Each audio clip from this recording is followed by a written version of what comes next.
Mga friends, ipakita ko lang sa inyo itong aming duhat, ano. So after parang almost 3 years na yata ito, namunga na siya, no. Ayan, yan, duhat. Ang kanyang scientific name ay Syzygium jambulanum. O, diba? Meron tayong lesson ngayon, ano. Syzygium jambulanum. So, may mga health benefits daw ito, no? Yung duhat. So, ang lalaki niya, oh. Yan. Yung ganito kalalaki kanina, napitas na namin. Ilan sa mga health benefits nito, yung nakakatulong ito sa mga digestive problems. Ang binhi dito, nabili namin sa City Agriculture, dyan sa kanilang tawag dito, yung kanilang nabili namin ang seedlings nito sa City Agriculture, sa kanilang nursery dyan sa may Dirigiban, malapit ng PSU, Palawan State University. So marami rin sila mga iba't ibang variety ng mga prutas doon na pwedeng mabili. So kailangan talaga ay kung may lupa tayo, kahit ito man hindi kalakihan, tulad sa amin, hindi naman kalaki naming lupa. Tanim, kung ano pwedeng natin itanim na mapakinabangan. So yan, mayroon din kalamansi, namin napipitasan na. Yan, marketed yan. Sa kabila, yun, meron tayong tatlong puno ito ng guapol. Okay? Ito lang naman yan sa aming tabing bahay.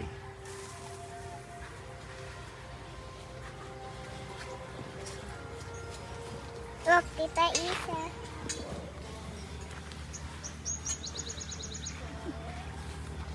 Habang nagkakape-kape, ikot-ikot kami dito sa aming mga tanim. Tanim-tanim. Kasama ko ito yung aming mga bulinggit na na ampon. So yan. Ito yung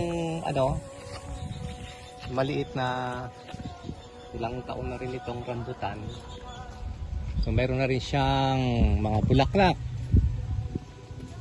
Galing din po yan sa City Agriculture do sa kanilang nursery. Hindi nga lang po yan grafted or market. Pero namumulaklak na siya.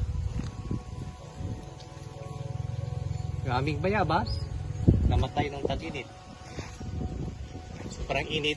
Yun. Ayan, tuluyan na. Hindi ko alam kung sisibol pa ba yan. So, mukhang parang hindi na eh.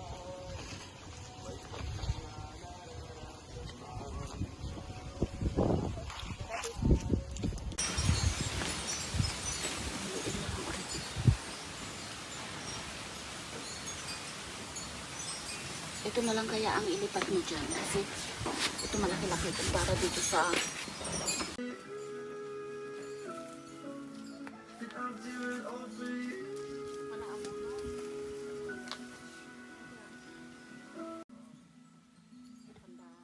Siyempre, huwag natin kalimutang i-flex din ang bulaklak ni Mrs. Diba? Ganda. Ganda ng kulay. Bougainvillea. At tabi niya yung miracle fruit. At sa likod may mga pinya, pero tatanggalin natin yung mga pinya, no? Lilipat natin yan.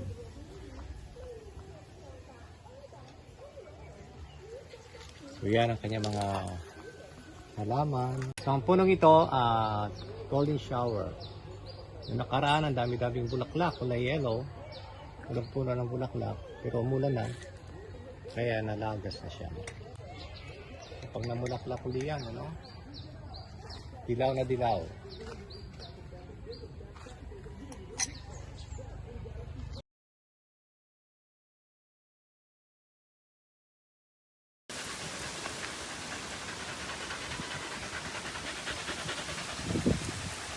Na gaway na.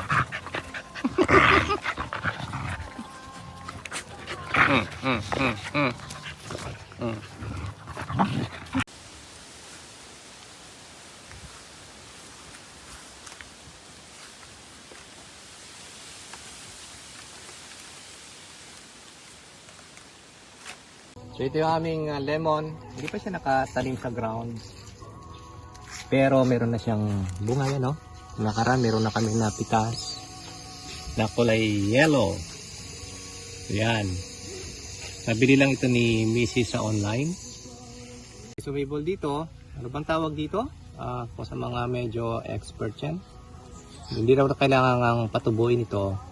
So kailangan ito lang. I-maintain lang ito. So tinanggal natin. Okay? Yan. So ito kanyang mga bunga. Ayan. So ito yung tinanggal natin. Ano bang tawag dito? May right term daw dito eh. So hindi namin alam.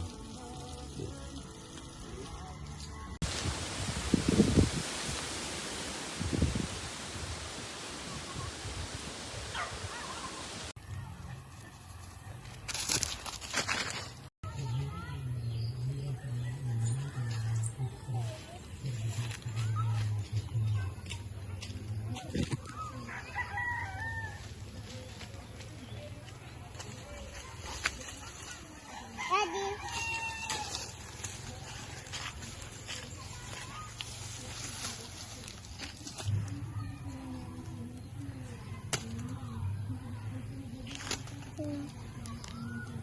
Three, four. Four, Daddy.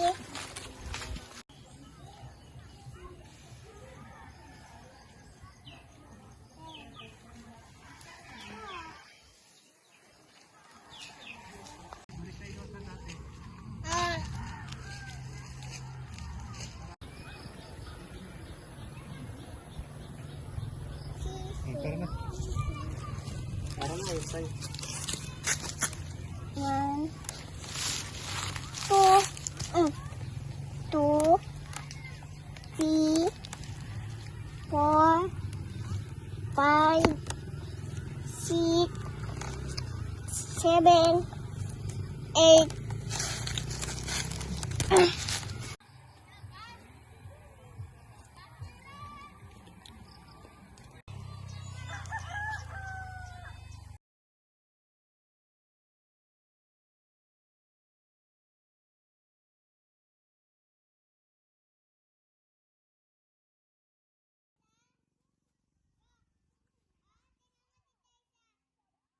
So dahil magtatagulan na at tayo na nga ano, pumapasok na yung tagulan.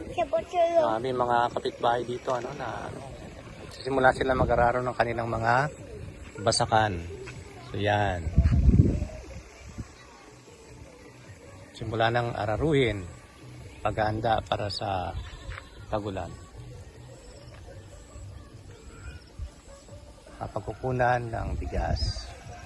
Napakamahal pa naman ang bigas.